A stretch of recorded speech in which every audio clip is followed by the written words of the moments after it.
Silver jewellery చాలామంది ఇప్పుడు కొంటున్నారండి, విరివిగానే కొంటున్నారు. అలాగే తయారు చేసేవాళ్ళు కూడా చాలా ఎక్కువ మంది పెరిగారు. మనం తీసుకోవాల్సిన జాగ్రత్త ఏంటంటే ఇందులో మనకి సిల్వర్ జ్యువెలరీ అని చెప్పి చాలామంది వైట్ మెటల్‌లో కూడా ఈ మధ్య 9250 సిల్వర్ అని చెప్పేసి అమ్మేయడం జరుగుతుంది చాలామంది బయట. అది కొంచెం కేర్ తీసుకొని ఒకసారి దగ్గరగా చూసుకొని తీసుకోండి మీరు ఎవరైనా కానీ.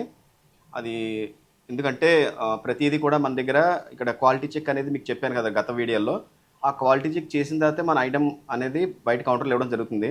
ఇప్పుడు గోల్డ్‌లో మేము ఎలాగైతే హెచ్‌ఐడీ హాల్‌మార్క్ మెయింటైన్ చేస్తామో, అలాగే సిల్వర్‌లో కూడా 90-50 ఖచ్చితంగా మేము అది ఆ స్టాండర్డ్స్ ఉంటేనే మనం స్టోర్‌లో మనం పెట్టడం జరుగుతుందండి ఇది.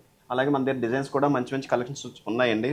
స్టడ్స్‌లో కానీ, లాకెట్స్‌లో కానీ, హారాల్లో కానీ అన్నిట్లో కూడా మంచి వెరైటీస్ ఉన్నాయండి. కుందన్‌లో కానీ, యాంటిక్‌లో కానీ అన్ని రకాలు ఉన్నాయి. మన దగ్గర ఒకసారి స్టోర్ విజిట్ చేయండి సిల్వర్ జ్యువెలరీలో. కొంచెం చూసి తీసుకోండి ఏదైనా కానీ. మంచి డిజైన్స్ ఏయైనా కానీ మనకి సిల్వర్ కాస్ట్ ప్లస్ దాని మేకింగ్ ఛార్జెస్ అనేది పడడం జరుగుతుంది.